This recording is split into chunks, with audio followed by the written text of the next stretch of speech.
Hello friends, welcome to our YouTube channel learn with अनैज।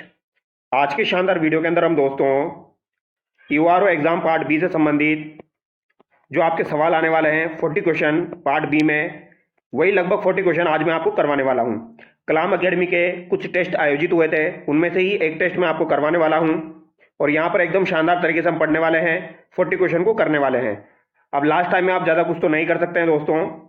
आपने जो अपने नोट्स बनाए हैं उनको रिवाइज कीजिए, क्योंकि लास्ट टाइम में जो आपके नोट्स है अगर आप उनको रिवाइज करते हैं तो सभी सवाल आपको वहाँ एग्जाम में उनसे ही देखने को मिलेंगे। तो यहाँ पर कुछ 40 क्वेश्चन मैं आपको करवाने वाला हूँ, तो इनको एक बार हम देख लेते हैं। छोटा सा वीडियो रहेगा, आपका थोड़ा बहुत रिविजन यहाँ से हो जाएगा। तो चलिए शुरू करते हैं। पहला सवाल देखिए, नगरपालिका क्षेत्रों का परिसीमन करने की शक्ति किसे है? तो नगरपालिका क्षेत्रों का परिसीमन करने की शक्ति किसके पास है? नगरपालिका के पास, कलेक्टर के पास, राज्य सरकार के पास या निर्वाचन आयोग के पास? तो दोस्तों नगरपालिका क्षेत्रों का परिसीमन करने की शक्ति राज्य सरकार के पास है। ऑप्शन थर्ड यहाँ पर आपका करेक्ट हो जाएगा। और नगरपालिका क्षेत्रों का परिसीमन आपका किस में दिया गया है दोस्तों? तो आपका धारा 3 में दिया गया है। अब आगे देखिए, यदि राज्य सरकार किसी गांव को नगरपालिका क्षेत्र बना देवे तो क्या होगा? अगर राज्य सरकार किसी गांव को नगरपालिका का क्षेत्र बना दे तो क्या होगा दोस्तों? अधिसूचना जारी करने की दिनांक से 6 माह के भीतर निर्वाचन अनिवार्य होगा। अधिसूचना में नियत दिन से 6 माह के भीतर निर्वाचन करवाना अनिवार्य होगा। यानी ये लगभग 2 कथन सेम है, यहाँ पर इतना सा डिफरेंस है बस, अधिसूचना जारी करने की दिनांक से और यहाँ पर है अधिसूचना में नियत दिन से। थर्ड ऑप्शन देखिए, पंचायत का कार्यकाल समाप्त होने की तिथि से पहले पहले निर्वाचन अनिवार्य होगा। पंचायत के सदस्यों के नगरपालिका सदस्य के रूप में पद ग्रहण तिथि से 6 माह के भीतर निर्वाचन अनिवार्य होगा। तो यहां पर आपका राइट आंसर ऑप्शन 2 हो जाएगा दोस्तों। अधिसूचना में नियत दिन से 6 माह के भीतर निर्वाचन करना अनिवार्य होगा। तो नियत दिन से यह भी आपको ध्यान रखना है, ठीक है। अगला सवाल देखिए, यदि कई पंचायतों को मिलाकर एक नगरपालिका क्षेत्र घोषित किया जाए, अगर कई पंचायत जो है दोस्तों उनको मिलाकर एक नगरपालिका क्षेत्र घोषित कर दिया जाए तो नगरपालिका का अध्यक्ष और उपाध्यक्ष कौन होगा? तो ये बात आपको ध्यान रखनी है दोस्तों। सर्वाधिक आबादी वाली जो पंचायत होगी उसका सरपंच तो आपका अध्यक्ष होगा और दूसरी सर्वाधिक आबादी वाली जो पंचायत होगी उसका सरपंच यहां पर उपाध्यक्ष होगा। यह बात आपको ध्यान रखनी है। तो सर्वाधिक आबादी वाली पंचायत जो होगी उसका तो सरपंच जो है वो अध्यक्ष हो जाएगा और दूसरी सर्वाधिक आबादी वाली जो पंचायत होगी उसका सरपंच आपका उपाध्यक्ष हो जाएगा। तो ऑप्शन 2 यहां पर आपका करेक्ट हो जाएगा, ठीक है। अगला सवाल देखिए, अगला सवाल है आपका, किसी संक्रमणशील क्षेत्र में राज्य सरकार अधिनियम की धारा 5(1) के अनुसार नगरपालिका बोर्ड का गठन कर सकेगी जिसके संबंध में असत्य कथन है। नगरपालिका बोर्ड उस क्षेत्र के नाम से जाना जाएगा, निगमित निकाय होगा, शाश्वत उत्तराधिकार और सामान्य मुहर होगी, उस पर वाद नहीं चल सकेगा परंतु वो वाद चला सकेगा। तो दोस्तों किसी संक्रमणशील क्षेत्र में राज्य सरकार अधिनियम की धारा 5(1) के अनुसार अगर नगरपालिका बोर्ड का गठन कर दे तो दोस्तों नगरपालिका बोर्ड उस क्षेत्र के नाम से जाना जाएगा। ये बात बिल्कुल सही है। उसका एक निगमित निकाय भी होगा, ये बात भी सही है, यानी उसका एक नाम होगा, पर्टिकुलर निगमित निकाय होगा और शाश्वत उत्तराधिकार भी होगा और उसको सामान्य मुहर भी मिलेगी, सामान्य मुहर भी उसकी होगी, लेकिन उस पर वाद भी चल सकेगा। जो निगमित निकाय है उस पर वाद भी चल सकेगा, ठीक है। तो यहां पर नहीं लिखा हुआ है तो ये कथन आपका गलत हो जाएगा। ऑप्शन 4 यहां पर आपका गलत हो जाएगा। अगला सवाल देखिए, यहां पर आपको दोस्तों धारा से मिलाना है। नगर पालिकाओं का परिसीमन मैंने आपको बता दिया धारा 3 में है। नगर पालिकाओं की स्थापना और निगमन किस में हो जाएगा? धारा 5 में हो जाएगा आपका। और नगर पालिका की संरचना आपकी किस में हो जाएगी? धारा 6 में हो जाएगी। नगर पालिका का कार्यकाल आपका किस में आ जाएगा दोस्तों? पदावधि धारा 7 में आ जाएगी। तो कुछ धाराओं के सवाल भी आपसे पूछे जाएंगे तो वो भी आपको ध्यान रखने हैं। अगला सवाल देखिए, राज्यपाल द्वारा अधिसूचित औद्योगिक नगरी में राज्य सरकार द्वारा नगरपालिका का गठन नहीं किए जाने के प्रावधान के संबंध में सत्य कथन है। तो नहीं किए जाने के प्रावधान में सत्य कथन है, यानी कि राज्यपाल जो है वो किसी क्षेत्र को औद्योगिक नगरी अगर घोषित कर दे तो राज्य सरकार वहां पर क्या कर सकती है, वो पूछा गया है यहाँ पर। तो राज्य विधानमंडल विधि बनाकर इस प्रावधान को बदल सकती है, तो वो नहीं बदल सकती है। राज्य सरकार राजपत्र में अधिसूचना द्वारा इस प्रावधान को बदल सकती है, नहीं बदल सकती है। राज्य सरकार अथवा राज्य विधानमंडल को ऐसे बदलाव की शक्ति प्राप्त नहीं है। यह कथन आपका सही हो जाएगा।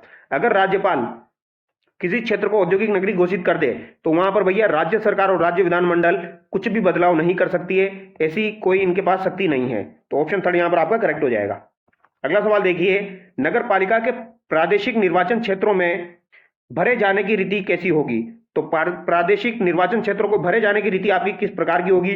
राज्य सरकार द्वारा समय समय पर निर्धारित रीति के अनुसार निर्वाचन नाम निर्देशन एवं लोकसभा विधानसभा के सदस्यों द्वारा भरे जाएंगे, अनिवार्य प्रत्यक्ष निर्वाचन से भरे जाएंगे, या नगर निगम के संबंध में 12 प्रादेशिक निर्वाचन क्षेत्र नाम निर्देशन द्वारा जबकि अन्य प्रत्यक्ष निर्वाचन द्वारा भरे जाएंगे। तो यहाँ पर ऑप्शन थर्ड आपका करेक्ट होगा। प्रत्यक्ष निर्वाचन से आपके दोस्तों आपके प्रादेशिक निर्वाचन क्षेत्रों को भरा जाएगा। ऑप्शन थर्ड यहाँ पर आपका करेक्ट हो जाएगा, प्रत्यक्ष निर्वाचन होगा यहाँ पर।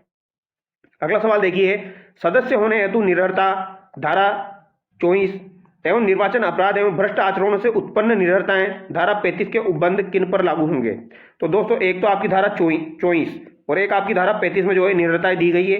21 में आपका अरहित व्यक्ति दिया गया है और धारा 14 जो है दोस्तों उसमें भी आपकी निरर्हताएं दी गई है, ये आपको ध्यान रखना है। धारा 14 में आपकी निर्वाचक नामावली से संबंधित निरर्हताएं हैं और 24 और 35 में भी आपकी निरर्हताएं हो जाएगी। तो यहाँ पर निरर्हताएं किस पर लागू होगी ये आपसे पूछा गया है, तो बताइए दोस्तों किस पर लागू होगी निरर्हताएं। धारा 24 और 35 के तहत निर्वाचित सदस्यों पर, बिल्कुल निर्वाचित सदस्यों पर लागू होगी। नाम निर्दिष्ट सदस्यों पर यानी मनोनीत सदस्यों पर भी लागू होगी। प्रतिनिधित्व रखने वाले सांसदों और विधायकों पर, तो दोस्तों सांसदों और विधायकों पर यह लागू नहीं होगी। तो यहाँ पर आपका राइट आंसर ऑप्शन थर्ड हो जाएगा, यह बात आपको ध्यान रखनी है। ठीक है, अगला सवाल देखिए, किसी नगर पालिका में वार्डों की संख्या के संबंध में सत्य कथन है। तो जो वार्डों की संख्या है दोस्तों उनके संबंध में सत्य कथन आपका क्या हो जाएगा। पहली 25,000 की जनसंख्या तक 20 वार्ड होंगे और उसके बाद प्रति 2500 की जनसंख्या पर एक वार्ड बनाया जाएगा, ऐसा कोई प्रावधान नहीं है। राज्य सरकार राजपत्र में अधिसूचना द्वारा वार्डों की संख्या नियत करेगी जो 13 से कम नहीं होगी।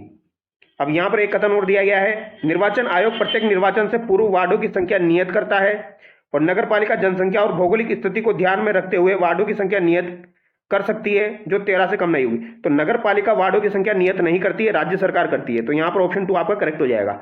ठीक है, राज्य सरकार राजपत्र में अधिसूचना द्वारा वार्डों की संख्या नियत करेगी और वो 13 से कम नहीं होनी चाहिए। ये ऑप्शन 2 यहाँ पर आपका करेक्ट हो जाएगा। अगला सवाल देखिए, राजस्थान नगर पालिका अधिनियम 2009 के अनुसार राज्यसभा सांसद का नगर पालिका में प्रतिनिधित्व होगा। तो राज्यसभा का जो सांसद है दोस्तों उसका प्रतिनिधित्व नगर पालिका में होगा। ये पूछा गया आपका किसमें होगा, जिस नगर पालिका क्षेत्र में वो पंजीकृत वोटर है उसमें होगा, सांसद चुने जाने के समय जिस नगर पालिका क्षेत्र में रह रहा हो उसमें होगा, या जिस नगर पालिका क्षेत्र में स्थावर संपत्ति धारित करता हो वहां पर होगा, या उपयुक्त में से कोई नहीं। तो ये सवाल बहुत ही इंपॉर्टेंट सवाल है दोस्तों, यहाँ पर आपको सवाल को ध्यान से पढ़ना है। यहाँ पर राज्यसभा बोला गया है, तो दोस्तों राज्यसभा का तो यहाँ पर कोई प्रावधान ही नहीं है। यहाँ पर प्रावधान किसका है, लोकसभा का है। ठीक है, राज्यसभा का यहाँ पर कोई प्रावधान ही नहीं है। ठीक है, राज्यसभा का जो सांसद होगा वो नगर पालिका में प्रतिनिधित्व नहीं रखता है, तो उपयुक्त में से कोई नहीं यहाँ पर आपका राइट आंसर होगा। तो सवाल को ध्यान से पढ़ना है। अगर लोकसभा बोला जाता तब तो फिर भी आप आंसर कर सकते थे, राज्यसभा में आप कोई आंसर नहीं करेंगे, उपयुक्त में से कोई नहीं। अगला सवाल देखिए, नगर पालिका में आरक्षण संबंधी उपबंध किस धारा में किए गए हैं। तो दोस्तों आरक्षण संबंधी उपबंध आपके संरचना वाली धारा में किए गए हैं, यानी कि आपकी कौन सी धारा हो जाएगी दोस्तों, आपकी धारा हो जाएगी यहाँ पर धारा 3 हो जाएगी, मतलब ऑप्शन 3 हो जाएगा, धारा 6 हो जाएगी। धारा 6 में आपकी संरचना का प्रावधान है। ठीक है, ये आपको ध्यान रखना है। परिसीमन आपका धारा 3 में है और ये भी आपको ध्यान रखना है। ठीक है, अगला सवाल देखिए, नगर पालिका शासन किसमें निहित होगा। तो नगर पालिका का शासन किसमें निहित होगा, तो ये धारा 8 में दिया गया है आपका, नगर पालिका में निहित होगा। ऑप्शन 1 यहाँ पर आपका करेक्ट हो जाएगा। अगला सवाल देखिए, यदि भारतीय संविधान का अनुच्छेद 334 प्रभावहीन हो जाए तो निम्नांकित में से किसका आरक्षण अप्रभावित रहेगा। अगर 334 जो है दोस्तों उसको खत्म कर दिया जाए तो फिर यहाँ पर किसका आरक्षण जो है वो अप्रभावित रहेगा। अनुसूचित जाति अनुसूचित जनजाति वर्ग का आरक्षण, अनुसूचित जाति व अनुसूचित जनजाति वर्ग की महिलाओं का आरक्षण, पिछड़े वर्गों का आरक्षण, महिलाओं का आरक्षण। तो दोस्तों 334 में आपका SC ST और OBC का उल्लेख है। ठीक है, यानी ये भी प्रभावित होगा, ये भी प्रभावित होगा, ये भी प्रभावित होगा, लेकिन महिलाओं का आरक्षण यहाँ पर प्रभावित नहीं होगा। ऑप्शन 4 यहाँ पर आपका करेक्ट हो जाएगा, ये आपको ध्यान रखना है। अगला सवाल देखिए, निर्वाचक नामावलियों की तैयारी से जुड़े हुए पदीय कर्तव्यों के भंग किए जाने की दोष सिद्धि पर वह व्यक्ति भागी होगा। तो पदीय कर्तव्यों का भंग किया जाने का उल्लेख आपका धारा 20 में हो जाएगा। किस में हो जाएगा, धारा 20 में हो जाएगा। और धारा 20 में दोस्तों आपको एक ट्रिक ध्यान रखनी है, यहाँ पर आपको ध्यान रखना है 32/12। क्या ध्यान रखना है, 32/12 यहाँ पर आपको ध्यान रखना है। ठीक है, 32/12 का मतलब हो जाएगा 3 माह से 2 वर्ष की सजा और यहाँ पर 1,000 रुपए से 2,000 रुपए का जुर्माना। तो आप देख लीजिए कौन सा ऑप्शन मैच कर रहा है, यहाँ पर एक ही ऑप्शन आपका मैच कर रहा है। ऑप्शन 4 यहाँ पर आपका करेक्ट हो जाएगा। 3 माह से 2 वर्ष की सजा यानी साधारण कारावास और 1,000 से 2,000 रुपए तक का जुर्माना। और अगर आपसे बात की जाए दोस्तों मिथ्या घोषणा की, यानी धारा 15 की अगर आपसे बात की जाए तो धारा 15 में आपकी मिथ्या घोषणा है, उसको कैसे याद रखोगे, उसे भी ऐसे याद रखिए दोस्तों 0-125, उसको इस तरीके से याद रखिए। वहां पर 2,000 से लेकर 5,000 तक का आपका जुर्माना होता है और वहां पर जो सजा होती है वो आपकी 1 वर्ष की होती है। तो इस तरीके से आपको ध्यान रखना है दोस्तों। ठीक है,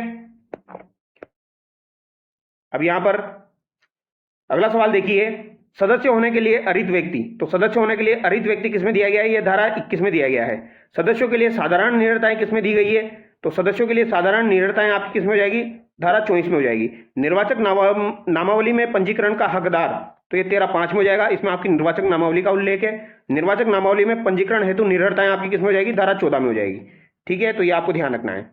अगला सवाल देखिए, अधिनियम की धारा 21 के अनुसार नगरपालिका के कतिपय स्थानों पर निर्वाचन के लिए विशेष अर्हता में किस आयु वर्ग के उम्मीदवार ही चुनाव लड़ सकेंगे? तो दोस्तों 21A जो है उसमें आपके कतिपय स्थानों से संबंधित निर्वाचन के लिए विशेष अर्हताएं दी गई है। तो वो क्या दी गई है? तो वो आपको ध्यान रखनी है, 21 वर्ष से अधिक होना चाहिए और 35 वर्ष से अधिक ना हो, यानी 21 से अधिक हो और 35 से अधिक ना हो, 21 से 35 के बीच में होना चाहिए। तो 21 वर्ष से कम और 35 वर्ष से अधिक नहीं होना चाहिए। तो ये ऑप्शन यहाँ पर मैच कर रहा है। सवाल को ध्यान से पढ़ना है, 21 वर्ष से कम ना हो और 35 वर्ष से अधिक ना हो, तो यहाँ पर ऑप्शन 2 आपका मैच कर रहा है। ठीक है, अगला सवाल देखिए, अधिनियम की धारा 13 के अनुसार निर्वाचक नामावलियों में पंजीकृत होने का हकदार व्यक्ति के लिए भी धारा 14 की निम्नांकित में से कौन सी निरताएं लागू हो सकेगी? तो धारा 14 में कौन सी निरताएं लागू हो सकेगी? निर्वाचक नामावली में पंजीकृत होने का हकदार व्यक्ति भी, उस पर भी कौन सी आपकी निरताएं लागू होगी? यदि व्यक्ति भारत का नागरिक न रहे तो ये लागू होगी। सक्षम न्यायालय द्वारा विकृत घोषित हो जाए तो ये भी लागू होगी। निर्वाचनों के संबंध में मतदान के लिए निरर्ह घोषित हो जाए तो ये भी लागू होगी। सेबी द्वारा दिवालिया घोषित हो जाए तो ये लागू नहीं होगी दोस्तों, सेबी द्वारा नहीं होगी। ठीक है, तो यहां पर ऑप्शन 3 करेक्ट होगा, 1, 2, 3, ये आपको ध्यान रखना है क्योंकि सेबी का यहां पर कोई कनेक्शन नहीं है। अगला सवाल देखिए, राज्य निर्वाचन आयोग राज्य सरकार के परामर्श से निम्नांकित में से किन अधिकारियों को पदाभिहित अथवा नाम निर्दिष्ट कर सकेगा? तो राज्य सरकार के परामर्श से निम्नांकित में से किन अधिकारियों को राज्य निर्वाचन आयोग पदाभिहित अथवा नाम निर्दिष्ट कर सकेगा? तो ये कौन कौन हो जाएंगे आपके? तो दोस्तों मुख्य निर्वाचन अधिकारी हो जाएगा, जिसका उल्लेख आपका किसमें मिलेगा आपको दोस्तों? 16 में मिलेगा। जिला निर्वाचन अधिकारी का उल्लेख आपको 17 में मिलेगा और एक आपका हो जाएगा निर्वाचक पंजीकरण अधिकारी। तो इन तीनों का दोस्तों नाम निर्दिष्ट किया जा सकता है राज्य सरकार के द्वारा, लेकिन राज्य निर्वाचन आयुक्त का नहीं किया जाएगा। तो यहां पर आपका राइट आंसर क्या होगा? ऑप्शन 2 हो जाएगा। ठीक है, ये आपको ध्यान रखना है। क्वेश्चन नंबर 18 का आंसर 1, 2, 3 हो जाएगा। अगला सवाल देखिए, राजस्थान नगरपालिका संशोधन अधिनियम 2005 द्वारा धारा 21 में नया उपबंध जोड़कर प्रावधान किया गया कि वह व्यक्ति जिसके निवास किए जाने वाले परिसर में कार्यशील स्वच्छ शौचालय न हो, परिवार का कोई सदस्य खुले में शौच जाता हो, नगरपालिका सदस्य बनने हेतु अरित नहीं होगा। इस उपबंध में परिवार के सदस्य में सम्मिलित है। तो परिवार के सदस्य में कौन कौन सम्मिलित है दोस्तों? तो परिवार के सदस्य में आपका दोस्तों यहां पर आ जाएगा पति और पत्नी आ जाएगा। तो पति, परिवार में आपके पति, पत्नी और बच्चे आ जाएंगे, जो इनके बच्चे होंगे वो आ जाएंगे, और इसके साथ साथ इनके माता पिता आ जाएंगे। ये भी आपको ध्यान रखना है। ठीक है, ये जो पति के माता पिता होंगे ये भी आपके इसमें आ जाएंगे। तो यहाँ पर आपका राइट आंसर क्या हो जाएगा? ऑप्शन 1 हो जाएगा। लेकिन यहाँ पर भाई बहन नहीं आता है दोस्तों, ये आपको ध्यान रखना है। भाई बहन जो है यहाँ पर परिवार में शामिल नहीं है। अगला सवाल देखिए, नगरपालिका सदस्य का चुनाव लड़ सकने वाले व्यक्ति के लिए सत्य उपबंध है। तो नगरपालिका सदस्य का चुनाव लड़ सकने वाला जो व्यक्ति है उसके लिए सत्य उपबंध क्या होगा? 21 वर्ष की आयु, पूर्ण निवास परिसर में स्वच्छ कार्यशील शौचालय और उस नगरपालिका के किसी वार्ड का पंजीकृत निर्वाचक होना अनिवार्य है। तो यहाँ पर सत्य उपबंध आपसे पूछा गया है दोस्तों। धारा 24 में उपबंधी निरताएं रखता हो, तो अगर वो निरताएं रखेगा तो चुनाव कैसे लड़ सकेगा? तो ये तो गलत हो जाएगा। एक से अधिक वार्डों के लिए चुनाव लड़ सकेगा, तो ये तो वैसे ही गलत हो गया। माध्यमिक शिक्षा बोर्ड राजस्थान या उसके समकक्ष किसी बोर्ड से माध्यमिक विद्यालय परीक्षा उत्तीर्ण की हो, तो ये भी गलत हो जाएगा। तो यहाँ पर ऑप्शन 1 आपका करेक्ट हो जाएगा। 21 वर्ष की आयु वो पूर्ण कर चुका हो और दोस्तों शौचालय भी हो उसके घर में, उस नगरपालिका के किसी वार्ड का पंजीकृत निर्वाचक भी वो होना चाहिए। अगला सवाल देखिए, अगला सवाल है आपका, नगरपालिका सदस्य के रूप में चुने जाने या नाम निर्दिष्ट किए जाने हेतु अन्य अर्हताएं रखते हुए भी निरर्ह होगा। तो नगरपालिका सदस्य के रूप में चुने जाने या नाम निर्दिष्ट किए जाने हेतु अन्य अर्हता रखते हुए भी निरर्ह होगा। उसे राजकीय सेवा में अवचार के कारण पदच्युत किया गया हो, तो यहाँ पर ऑप्शन 1 ही आपका करेक्ट हो जाएगा। अगर उसे राजकीय सेवा में अवचार के कारण पदच्युत कर दिया गया है, यानी पद से हटा दिया गया है, तो दोस्तों नाम निर्दिष्ट हो जाने के बावजूद भी वो अर्हताएं रखते हुए भी निरर्ह होगा वो। ठीक है, अगला सवाल है, आकस्मिक रिक्तियां उप निर्वाचन द्वारा भरी जाएगी। तो आकस्मिक रिक्ति हो जाएगी तो किसके द्वारा भरी जाएगी? उप निर्वाचन के द्वारा भरी जाएगी। आकस्मिक रिक्तियों में कौन सी रिक्तियां शामिल नहीं है? तो यहाँ पर कौन सी रिक्तियां आपकी शामिल नहीं है? निर्वाचित सदस्य की पदावधि पूर्ण हो जाने से, निर्वाचित सदस्य द्वारा त्यागपत्र दिए जाने से, निर्वाचित सदस्य को हटा दिए जाने से, निर्वाचित सदस्य के निर्वाचन के परिहार से। तो यहाँ पर आपका राइट आंसर क्या हो जाएगा? अगर उसकी अवधि पूर्ण हो चुकी है तो वो यहाँ पर शामिल नहीं है, निर्वाचित सदस्य की पदावधि पूर्ण हो जाने से। अगला सवाल देखिए, कोई उम्मीदवार यदि निर्वाचित होने के आशय से मिथ्या सूचना देकर अथवा सूचना छिपाकर नामांकन दाखिल करता है तो उसे 6 माह तक का साधारण कारावास अथवा जुर्माने से दंडित किया जा सकता है। तो बिल्कुल 6 माह का कारावास उसे दिया जाएगा या जुर्माने से दंडित किया जाएगा मिथ्या सूचना देने पर। और इसका उल्लेख आपका किस में हो जाएगा दोस्तों? ये धारा 28 में हो जाएगा। मिथ्या सूचना का उल्लेख धारा 28 में, मिथ्या घोषणा का उल्लेख आपका धारा 15 में हो जाएगा। दोनों बातें अलग अलग है, ध्यान रखनी है, ठीक है। तो यहाँ पर ऐसा नामांकन पत्र किसके समक्ष दाखिल कर सकता है? तो ये आपका रिटर्निंग ऑफिसर के समक्ष दाखिल करेगा, ये आपको ध्यान रखना। ऑप्शन 2 यहाँ पर आपका करेक्ट होगा। अगला सवाल देखिए, अधिनियम की धारा 28 के अधीन निर्वाचन अपराध में शामिल है। तो निर्वाचन अपराध में क्या क्या शामिल है दोस्तों? जनप्रतिनिधित्व अधिनियम 1951 की धारा 125 से 131 तक के उपबंधों को जब राजस्थान नगर पालिका अधिनियम 2009 के अनुरूप परिवर्तन के साथ पढ़ा जाए तो ये बिल्कुल सही बात है। जो आपका लोक प्रतिनिधित्व अधिनियम है, जनप्रतिनिधित्व अधिनियम, इसकी धारा 125 से 136 तक दी गई है दोस्तों, ये आपको ध्यान रखना है। निर्वाचित होने के आशय से नाम निर्देश पत्र में मिथ्या सूचना देकर अथवा छुपाना, तो ये भी बिल्कुल बात सही है दोस्तों, ये आपके निर्वाचन अपराध में शामिल है, ठीक है। उम्मीदवार द्वारा किसी व्यक्ति को मत पक्ष में देने अथवा मत न देने के लिए रिश्वत देना, तो ये नहीं आएगा इसमें। असम्यक असर डालना, ये भी नहीं आएगा। तो यहाँ पर आपका राइट आंसर ऑप्शन 1 और 2 हो जाएगा, ठीक है। अगला सवाल देखिए, अगला सवाल है यहाँ पर, नगर पालिका सदस्य के रूप में निर्वाचन को प्रश्नगत करने वाली निर्वाचन याचिका का संबंध किस धारा से है अथवा इसे कौन प्रस्तुत करता है? तो दोस्तों निर्वाचन याचिका जो है वो आपकी धारा 31 में दी गई है। तो ये 2 ऑप्शन तो आपके वैसे ही गलत हो गए, ठीक है। अब 2 ऑप्शन आपके बचे हैं। धारा 31, ऐसे निर्वाचन का कोई उम्मीदवार या संबंधित निर्वाचन में मत का अधिकार रखने वाला निर्वाचक जिसने मत दिया हो। ऐसे निर्वाचन का कोई उम्मीदवार तथा निर्वाचन में मत का अधिकार रखने वाला निर्वाचक जिसने चाहे मत न दिया हो अथवा मत दिया हो या नहीं दिया हो। तो यहाँ पर ऑप्शन 3 आपका करेक्ट होगा। यानी कि निर्वाचन याचिका दोस्तों वो बंदा भी दाखिल कर सकता है जिसने वोट नहीं दिया हो। तो ये बात आपको ध्यान रखनी है, वोट दिया हो तो भी दाखिल कर सकता है, नहीं दिया हो तो भी दाखिल कर सकता है। अगला सवाल है, राज्य निर्वाचन आयोग लेखबद्ध कारणों से निम्नांकित में से किसकी निरर्थताओं को हटा सकता है? तो दोस्तों 2 निरर्थताएं आपको ध्यान रखनी है। 2 निरर्थताएं राज्य निर्वाचन आयोग वापस हटा सकता है। देखो धारा 35 में भी आपकी निरर्थताएं हैं और धारा 36 में हटाना दिया गया है दोस्तों, धारा 36 में हटाना दिया गया है। तो यहाँ पर कौन सी जो है अहर्ताएं निरर्थताओं को हटाएगा वो? तो धारा 28 में जो उल्लेखित है आपकी, धारा 28 में विनिर्दिष्ट निर्वाचन अपराधों में उपगत निरर्थता को वो हटा सकता है। इसके अलावा धारा 23 में विनिर्दिष्ट यानों ध्वनि विस्तारकों के उपयोग पर निर्बंधों का उल्लंघन उपगत निरर्थता को भी वो हटा सकता है, लेकिन भ्रष्ट आचरण को वो नहीं हटा सकता दोस्तों, ये बात आपको ध्यान रखनी है, ठीक है। और धारा 24 वाली को भी वो नहीं हटा सकता, में खाद्य अपमिश्रण निवारण के अधीन दोष सिद्धि का उपगत निरर्थता, इसको भी नहीं हटा सकता। यानी वो 28 और 23 को हटा सकता है। तो यहाँ पर आपका ऑप्शन 1 और 3 करेक्ट होगा, यानी ऑप्शन 3 यहाँ पर आपका करेक्ट हो जाएगा।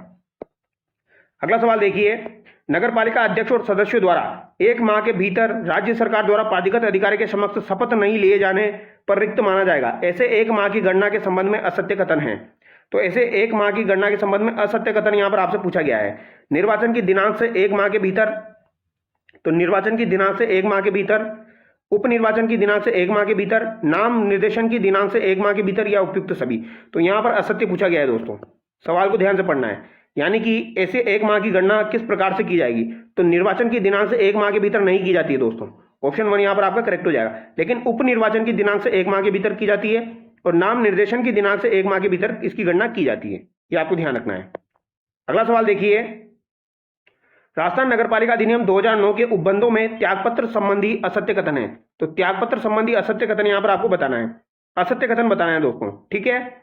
सदस्य अध्यक्ष को त्यागपत्र सौंपेगा, तो सदस्य जो होगा वो अध्यक्ष को त्यागपत्र सौंपेगा, बिल्कुल सही बात है। और अध्यक्ष द्वारा मंजूर किए जाने अथवा 15 दिवस की अवधि जो भी पहले हो जाए वो प्रभावी होगा, ये बिल्कुल सही बात है, ठीक है। तो सदस्य के केस में 15 दिवस का यहाँ पर प्रावधान है, ये आपको ध्यान रखना है। अध्यक्ष उपाध्यक्ष को त्यागपत्र सौंपेगा, तो ये गलत हो जाएगा। अध्यक्ष कभी भी यहाँ पर उपाध्यक्ष को त्यागपत्र नहीं देगा। अध्यक्ष जो है ये राज्य सरकार द्वारा प्राधिकृत अधिकारी को त्यागपत्र देगा दोस्तों, तो ये बात आपको ध्यान रखनी है, ये गलत हो जाएगा यहाँ पर, और गलती हमको ढूंढना था। उपाध्यक्ष अध्यक्ष को त्यागपत्र सौंपेगा, ये बिल्कुल बात सही है। उपाध्यक्ष किसको देगा? अध्यक्ष को देगा।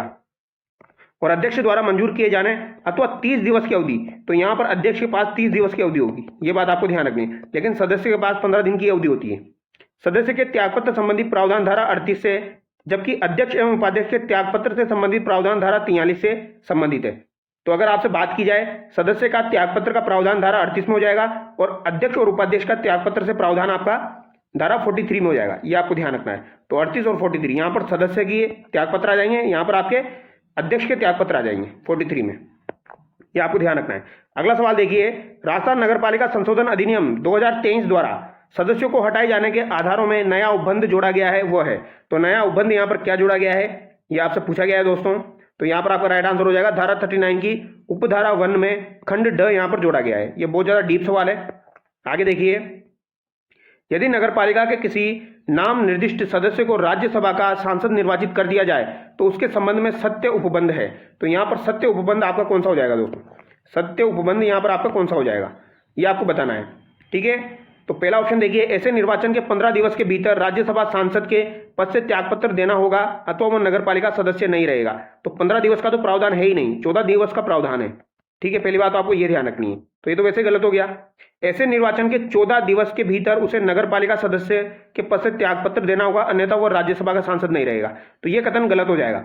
ये गलत इस वजह से हो जाएगा भैया, क्योंकि राज्यसभा का सांसद नहीं रहेगा, ये गलत दिया गया है। उसे अगर वो राज्यसभा में दोस्तों त्यागपत्र नहीं देता है तो वो आपका जो पंचायत है वहां से वो सांसद नहीं रहेगा, नहीं सॉरी पंचायत जो है वहां से वो आपका जो है वो सदस्य नहीं रहेगा। ये बात आपको ध्यान रखनी है। ठीक है, तो ये कथन भी आपका गलत हो जाएगा। यहां पर पूछा गया है सत्य उपबंध कौन सा है, नवनिर्वाचित पद की शपथ के 14 दिन के भीतर उसे नगर पालिका सदस्य के पद से त्यागपत्र देना होगा, अन्यथा वह नगर पालिका सदस्य नहीं रहेगा। तो नवनिर्वाचित पद की, तो ये भी गलत दिया गया है, नवनिर्वाचित पद नहीं होगा दोस्तों, ये आपको ध्यान रखना है। नवनिर्वाचित पद की शपथ से 14 दिवस के भीतर उसे नगरपालिका सदस्य के पद से त्यागपत्र देना होगा, अन्यथा वह नगरपालिका सदस्य नहीं रहेगा। तो दोस्तों ये कथन भी यहाँ पर आपका गलत हो जाएगा। हालांकि 14 दिवस की कंडीशन है लेकिन नवनिर्वाचित पद से नहीं है, तो यहाँ पर ऑप्शन 4 आपका करेक्ट होगा। फिर भी इसको एक बार आप क्रॉस चेक कर लेना। ठीक है, आगे देखिए, अध्यक्ष या उपाध्यक्ष के निर्वाचन को प्रश्नगत करने वाली निर्वाचन याचिका के संबंध में सत्य उपबंध है। तो यहाँ पर सत्य उपबंध कौन सा हो जाएगा दोस्तों, ये आपसे पूछा गया है निर्वाचन याचिका के संबंध में। पराजित उम्मीदवार या नामांकन रद्द होने वाले उम्मीदवार से भिन्न किसी व्यक्ति द्वारा जिला न्यायाधीश को प्रस्तुत की जाएगी। इसके अलावा ऐसी निर्वाचन याचिका 15 दिवस की कालावधि के भीतर 1000 रुपए के निक्षेप के साथ प्रस्तुत की जाएगी। तो ये तो गलत हो जाएगा आपका। ऐसी निर्वाचन याचिका अधिकारिता रखने वाले जिला न्यायाधीश को ही प्रस्तुत की जा सकती है। ऐसी याचिका का संबंध धारा 31 से है। तो यहाँ पर सत्य उपबंध आपसे पूछा गया है दोस्तों। ठीक है, सत्य उपबंध आपको बताना है। तो यहाँ पर आपका राइट आंसर क्या हो जाएगा, ऐसी निर्वाचन याचिका अधिकारिता रखने वाले जिला न्यायाधीश को ही प्रस्तुत की जा सकती है। ये आपको ध्यान रखना है। ऑप्शन 3 यहाँ पर करेक्ट होगा। नगर पालिका के मुख्य कर्तव्यों में सम्मिलित नहीं है। तो मुख्य कर्तव्यों में यहाँ पर क्या सम्मिलित नहीं है, ये आपसे पूछा गया है। तो नगर पालिका का मुख्य कर्तव्य में क्या सम्मिलित नहीं है, महिला कल्याण बाल विकास सम्मिलित है, गरीबी उन्मूलन, सार्वजनिक वितरण प्रणाली, जरूरतमंदों को भोजन उपलब्ध करवाने की योजनाएं तैयार करना, ये भी है। अस्वास्थ्य कर क्षेत्रों का उद्धार करना, तो ये गलत हो जाएगा। अस्वास्थ्य क्षेत्र जो है उनका उद्धार करना, इसका कोई उद्देश्य नहीं है, कोई करते नहीं है, तो ये गलत हो जाएगा आपका। खतरनाक व्यापार को विनियमित करना, तो ये भी यहाँ पर ठीक है। अगला सवाल देखिए, यहाँ पर सम्मिलित करना है, धारा दी गई है। मुख्य नगर पालिका कर्तव्य आपके धारा 45 में हो जाएंगे, अन्य नगर पालिका कर्तव्य धारा 46 में हो जाएंगे, सरकार द्वारा समूह कर्तव्य 47 में हो जाएगा, अध्यक्ष और उपाध्यक्ष के कर्तव्य आपके दोस्तों 48 में हो जाएंगे। ये आपको ध्यान रखना है। ठीक है, यहाँ पर 1 2 3 4 आपका राइट आंसर हो जाएगा, ABCD। ऑप्शन 1 यहाँ पर आपका करेक्ट हो जाएगा। अगला सवाल देखिए, अध्यक्ष के कर्तव्यों में सम्मिलित नहीं है। तो अध्यक्षों के कर्तव्यों में यहाँ पर क्या सम्मिलित नहीं है, नगर पालिका की बैठकें आहूत करना, ये बिल्कुल सही बात है। ठीक है, बैठकें आहूत करेगा वो अध्यक्ष जो होगा। नगर पालिका बैठकों का कार्यवर्ग तैयार करना, तो ये कार्यवर्ग CMO तैयार करता है, तो ये कथन आपका गलत हो जाएगा। ठीक है, नगर पालिका के वित्तीय कार्य प्रशासन की निगरानी करना, नगर पालिका या उसकी समितियों का कोई संकल्प यदि इस अधिनियम से असंगत हो तो उस पर अपनी राय अभिलेखित कर राज्य सरकार को भेजना, तो ये भी बात यहाँ पर सही है। किसी नगर पालिका बोर्ड का अधिशासी अधिकारी किसके अधीक्षण और नियंत्रण में कार्य करेगा।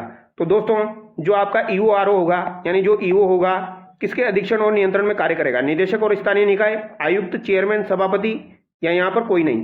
तो बताइए क्या आंसर होगा दोस्तों। तो यहाँ पर आपका राइट आंसर हो जाएगा चेयरमैन। ऑप्शन 3 यहाँ पर आपका करेक्ट हो जाएगा। ये बात आपको ध्यान रखनी है। ठीक है, किसी नगर पालिका बोर्ड का अधिशासी अधिकारी किसके अधीक्षण और नियंत्रण में कार्य करेगा, तो ये चेयरमैन के नियंत्रण और अधीक्षण में कार्य करेगा। ऑप्शन 3 यहाँ पर आपका करेक्ट होगा।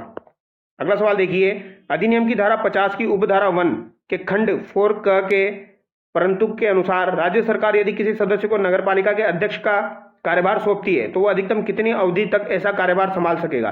तो 60 दिन तक वो ऐसा कार्यभार संभाल सकेगा, ये आपको ध्यान रखना है। अगला सवाल देखिए, स्वच्छ भारत मिशन 2.0 के बारे में दिया गया है। सत्य कथन की पहचान करनी है। मिशन अवधि 1 अक्टूबर 2021 से 1 अक्टूबर 2026 तक होगी, बिल्कुल सही बात है। 1 अक्टूबर 2021 से 1 अक्टूबर 2026 2.0 के बारे में बात की जा रही है। ठीक है। इस मिशन में देश के सभी वैधानिक शहर कवर किए गए हैं, बिल्कुल सही बात है। इस मिशन का अंतिम विजन गार्बेज फ्री सिटी है, तो ये बात भी आपकी बिल्कुल सही है। इस मिशन हेतु 1,41,600 करोड़ का वित्तीय प्रावधान है, तो ये कथन भी आपका सही हो जाएगा। यहाँ पर ऑप्शन 4 आपका करेक्ट हो जाएगा। अगला सवाल देखिए, स्वच्छता सर्वेक्षण 2023 के संबंध में असत्य कथन की पहचान कीजिए। तो यहाँ पर स्वच्छता सर्वेक्षण 2023 के संबंध में पूछा गया है, राजस्थान का 25वां स्थान है, ये बात सही है। राज्य में नगर परिषद डूंगरपुर गार्बेज फ्री सिटी में 3 स्टार रेटिंग प्राप्त करने वाला एकमात्र शहरी निकाय है, तो ये बात भी आपकी सही हो जाएगी दोस्तों। सॉरी, यहाँ पर हाँ, ये बात भी आपकी सही हो जाएगी। केवल सूरत और नवी मुंबई को ही 7 स्टार गार्बेज फ्री सिटी घोषित किया गया है, तो ये बात भी आपकी सही हो जाएगी। तो यहाँ पर कोई सा भी आपका गलत नहीं है, ऑप्शन 4 यहाँ पर आपका करेक्ट हो जाएगा। सूरत और नवी मुंबई जो है दोस्तों, इनको 7 स्टार गार्बेज फ्री सिटी से घोषित किया गया है, ये आपको ध्यान रखना है। अगला सवाल देखिए, स्वच्छ भारत मिशन 2.0 के प्रमुख घटक है। तो स्वच्छ भारत 2.0 मिशन के प्रमुख घटक हो जाएंगे आपके ठोस अपशिष्ट प्रबंधन, सतत स्वच्छता, प्रयुक्त जल प्रबंधन, सूचना शिक्षा और संचार और क्षमता निर्माण। तो यहाँ पर पांचों आपके राइट आंसर हो जाएंगे, ये आपको ध्यान रखना है। आर्थिक समीक्षा 2023-24 के अनुसार सही कथन है। तो आर्थिक समीक्षा 2023-24 के अनुसार सही कथन आपका कौन सा हो जाएगा दोस्तों? तो यहाँ पर आपका सही कथन हो जाएगा, प्रदेश के सभी 213 नगरीय निकायों को ODF घोषित किया गया, तो ये बात बिल्कुल सही है। तो यहाँ पर स्वच्छ भारत मिशन के तहत केंद्र हिस्से के 611 करोड़ रुपए तथा राज्य हिस्से के 314 करोड़ रुपए व्यय किए जा चुके हैं, तो ये बात भी बिल्कुल सही है। 611 करोड़ आपके केंद्र के और 314 करोड़ आपके राज्य के व्यय किए जा चुके हैं, तो यहाँ पर दोनों बातें आपकी बिल्कुल सही है। तो यहाँ पर ये लगभग 40 क्वेश्चन हमने किए हैं। देखो नॉर्मल से क्वेश्चन है, इतने ज़्यादा वो भी नहीं है, हालांकि वहाँ पर इससे भी इजी सवाल आपको देखने को मिल सकते हैं। तो चलिए दोस्तों, नेक्स्ट वीडियो मिलते हैं। Thank you so much.